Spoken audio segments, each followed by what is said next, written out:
Olá, meus irmãos e amigos, é um prazer estar mais uma vez me dirigindo a você. Eu quero hoje falar sobre o que aconteceu no dia 25 de fevereiro. Eu sei que você já ouviu muitas coisas e muitos vídeos, fotos e tudo, muito legal.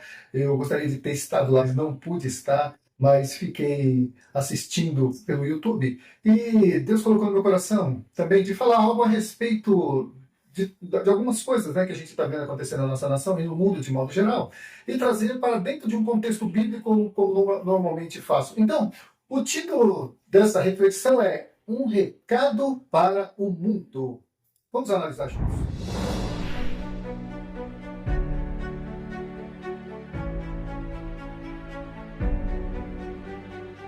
No dia 25 de fevereiro de 2024 vai entrar para a história, se não da mídia vendida, mas na memória de todo brasileiro apaixonado pelo Brasil. Foi um momento histórico, com uma projeção além das nossas fronteiras, na verdade, uma projeção mundial. O mundo todo viu a grande manifestação, acho que dizem, né, a maior manifestação em prol da democracia jamais vista no Brasil. E isso em pouco tempo de propaganda. Né? Então a gente vê que ainda o nosso ex-presidente tem muita popularidade e credibilidade, ao contrário do governo que aí está. Né? Mas enfim, nesse dia 25 de fevereiro, o mundo soube de que lado o Brasil está no conflito entre Israel e Hamas, né? Que ali a Avenida Paulista mostrou, além do verde amarelo, que pintou a Avenida Paulista de verde e amarelo, né, com o pessoal com a camisa, mas além disso também o azul e branco da bandeira de Israel. E isso, amados, foi muito emblemático e profeticamente e teologicamente também foi muito significativo. Tá? Mas, olha só, como toda história tem no mínimo dois lados, porque pode ter mais, o que não faltou foi narrativas tentando minimizar o acontecimento com números absurdamente irreais para menos, né? Porque é impossível você imaginar que tivesse somente 120 ou 150 mil pessoas ali, quando todos os quarteirões da Avenida Paulista foram tomados de pessoas, né? Então, quem se aproximou mais da realidade foi a polícia, acho que a polícia civil, não sei, que até o Alexandre Garcia também, né, um dos comentaristas que eu mais admiro também, né, pela sua capacidade de isenção e autoridade no que fala, pela idade que tem, né, também. E, enfim, uma pessoa verdadeira que mais não calculou entre 650 a 700 e poucos mil, né, o que está mais próximo da realidade. Mas dizer que tiveram 170, 180 mil é desmerecer realmente a realidade, né? É você ver a realidade e falar outra coisa. Mas enfim, é só ver as fotos, os vídeos que estão à disposição na internet para você ver que as narrativas por aí da mídia comprada são falsas, né? A manifestação, então, nesse dia foi a maior jamais vista em tão pouco tempo de divulgação. Isso mostra que o povo brasileiro ainda está do lado da verdade absoluta, ou seja, Deus, pátria e família. Deus, pátria e família, ou seja, Deus, ressaltando a questão de que o nosso país é um país predominantemente cristão, pátria, né, ressaltando que o Brasil é constituído de um povo patriota que ama a nação, tanto é que estava ali de verde e amarelo, e não de vermelho. E família, porque preza pelos valores da família e pelo histórico bíblico, né, pelo qual a família foi formada e consagrada por Deus, o Criador. Então, Deus, pátria e família. Agora, embora a grande mídia vendida tentasse encobrir a realidade dos fatos, claro, prevaleceu a verdade. E que verdade é essa? O povo brasileiro é conservador. Isto é, não está alinhado com as pautas de esquerda, pois está na cara que seu projeto de governo unilateral, marxista, impositivo, repressivo, não tem apoio popular, senão dos políticos e a mídia comprada aqui para venderem narrativas nas quais nem eles mesmos acreditam.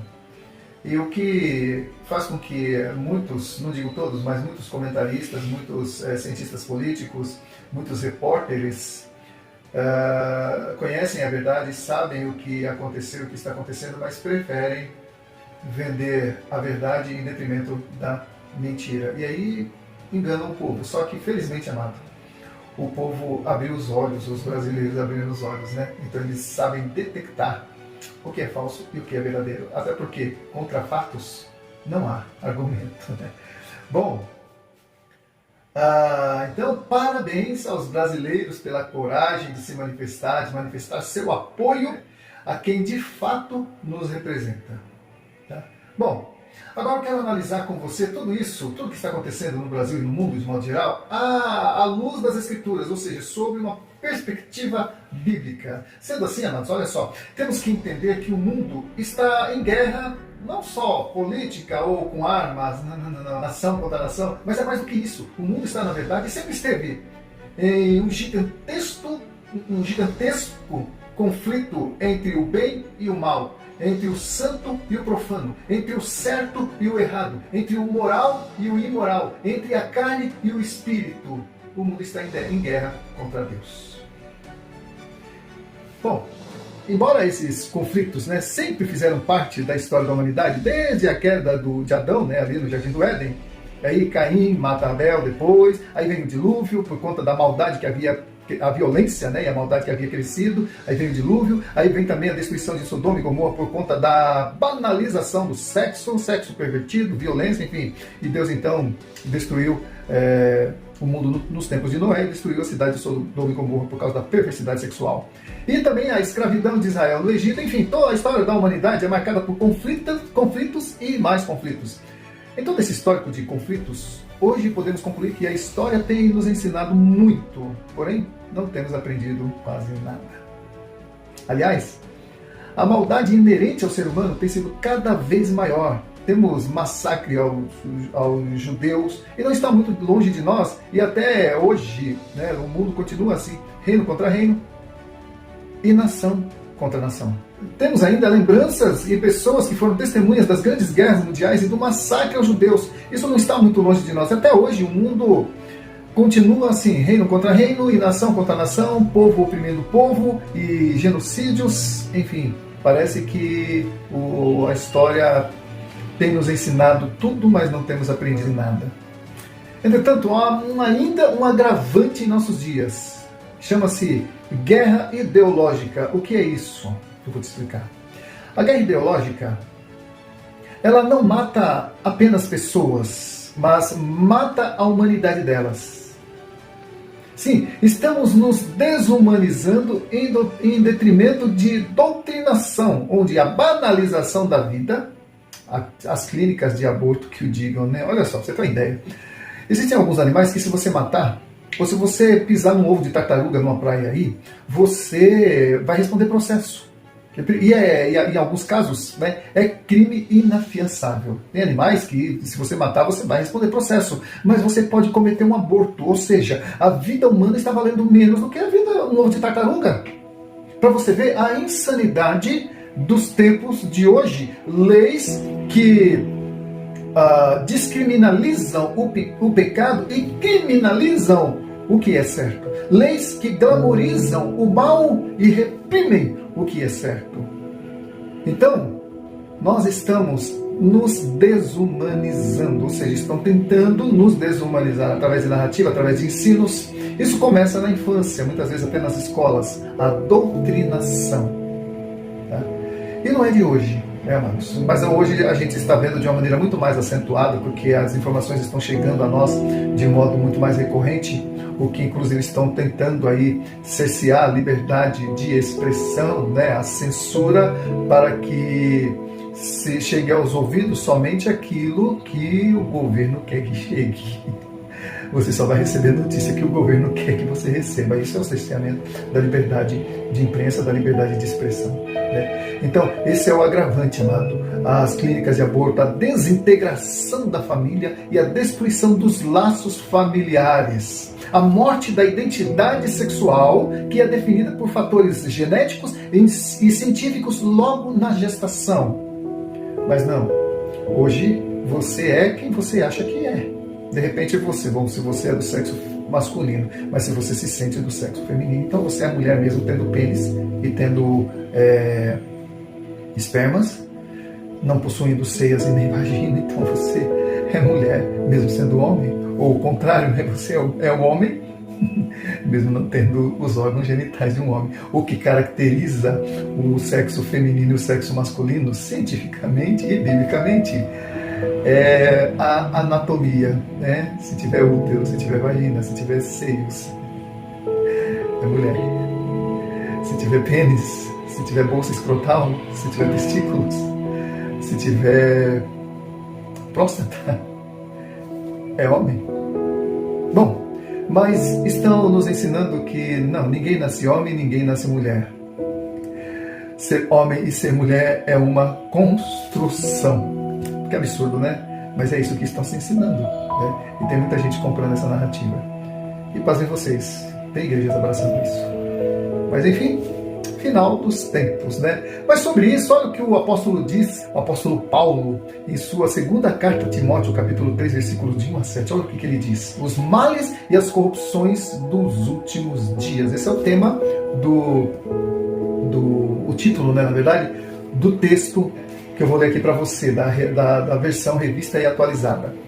Sabe, porém, isto: nos últimos dias sobrevirão tempos difíceis, pois os homens serão egoístas, avarentos, jactanciosos, arrogantes, jactanciosos soberbos, né, orgulhosos, arrogantes, blasfemadores, ou seja, que falam mal das pessoas, mentem, né, desobedientes aos pais, né? Nós estamos vivendo a era da rebeldia, né? Da desobediência aos pais, ingratos, irreverentes, ou seja, sem ter reverência com aquilo que é sagrado, desafeiçoados, ou seja, desprovidos de afeição, implacáveis, caluniadores, ou seja, mente para denegrir a imagem da outra pessoa, mais amigos dos prazeres ou amigos do pecado do que amigos de Deus. Isso é o apóstolo Paulo falando para Timóteo há 2000 anos atrás. Tendo forma de piedade, ou seja, praticam o mal, mas dizem que são bonzinhos, em nome de uma sociedade pura, onde todo mundo tem direitos iguais e aquela coisa toda, né? O comunismo, tá? Tendo forma de piedade, negando-lhe, entretanto, o poder. Foge também destes, pois entre eles se encontram os que penetram sorrateiramente nas casas e conseguem cativar mulherinhas sobrecarregadas de pecados, conduzidas de várias paixões, né? E que aprendem sempre e jamais podem chegar ao conhecimento da verdade.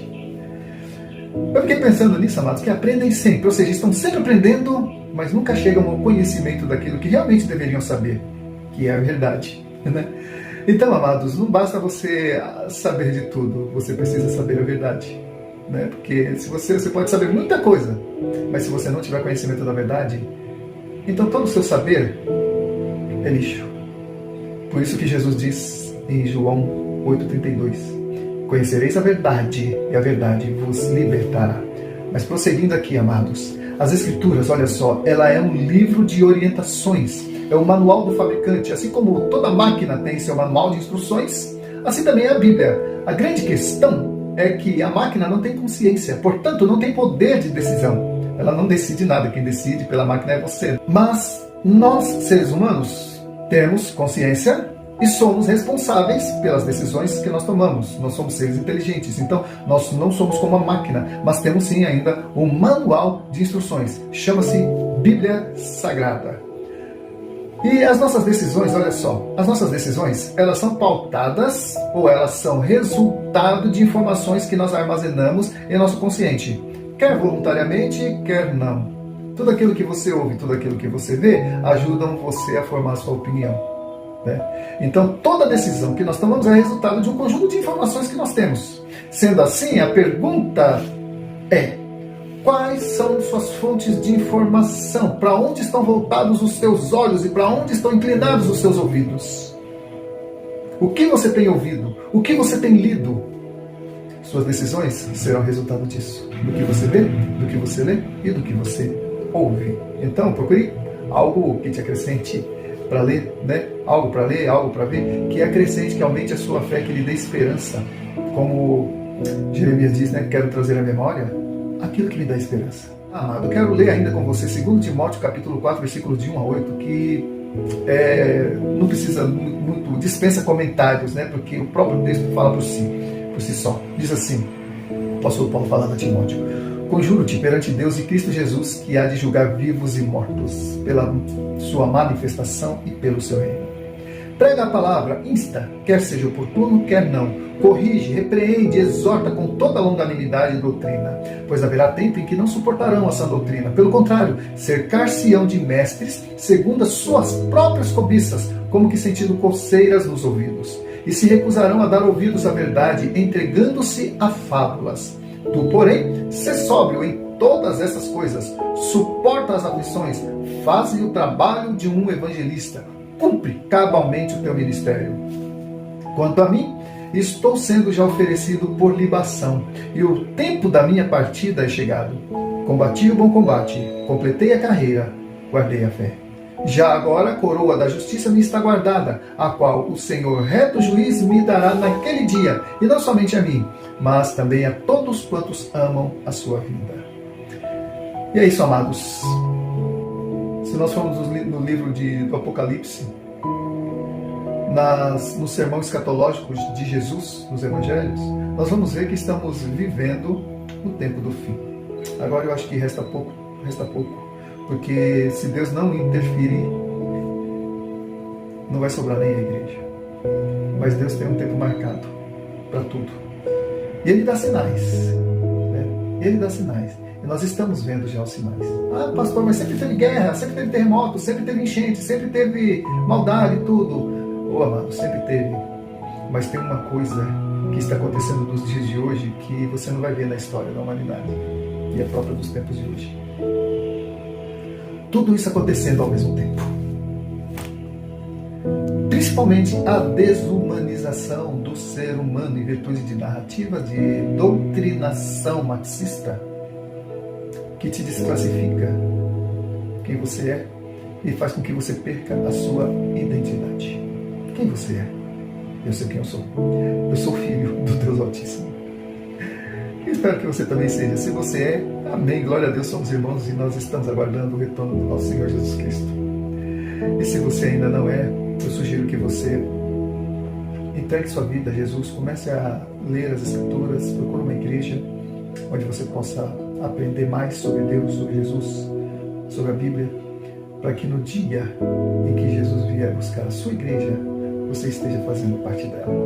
Amém? Deus abençoe sua vida, Deus abençoe sua família, Deus abençoe o nosso Brasil. Amém? Fiquem com Deus e até o nosso próximo encontro. E se você, se você ainda não é inscrito no canal, se inscreva, dê aquele like, não se esqueça de dar um joinha, tá? Eu te imploro, tá bom? Porque muita gente vê o vídeo, passa pelo vídeo, mas não dá aquele like, né? Que é importante para que o YouTube entenda que o conteúdo é relevante, que você gostou, tá?